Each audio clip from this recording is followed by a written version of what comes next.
মুকিত ভাই কেমন আছেন আপনি? ভালো। তো আজকে আপনি সেন্ট জোসেফ স্কুলে আসলেন, কারণ কি? সেন্ট জোসেফ স্কুলের কর্তৃপক্ষ আমাকে এবং আপনাকে আপনাদেরকে সবাইকে সিলেকশন করেছে ওদের জুরি বোর্ডের জোড়ার হওয়ার জন্য। আজকে আমরা বিচারক হিসেবে এসেছি।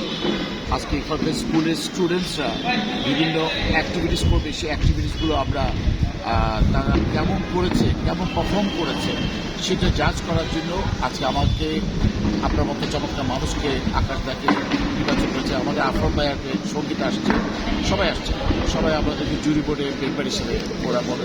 তো আমি যেটা জানতে চাই যে আপনি তো অনেক ব্যস্ত একজন অভিনেতা, একজন বিজ্ঞাপনে কন্টিনিউ কাজ করছেন, বেশিরভাগ সময় দেখা যায় ধরেন এই যে এটাকে আমি সামাজিক কাজ এই কারণেই বলবো যে এখানে আপনি কিন্তু কোনো অর্থই পাচ্ছেন না একেবারে, কিন্তু তারপর আপনি সময়টা দিলেন কেন আসলে? সত্যি কথা বলতে কি আকাশদা, আমি আপনার সম্পর্কে অনেক কিছু জানি। আপনি কিন্তু সোশ্যাল ওয়ার্ক প্রচুর করেন, নীরবে করে যাচ্ছেন, নিবৃত্তে করে যাচ্ছেন। আমি চাই সোশ্যাল ওয়ার্ক করলে নিজেকে ভালো থাকা যায়, সুস্থ থাকা যায়, স্বাস্থ্য ভালো থাকে, মন ভালো থাকে, মন ফ্রেশ থাকে।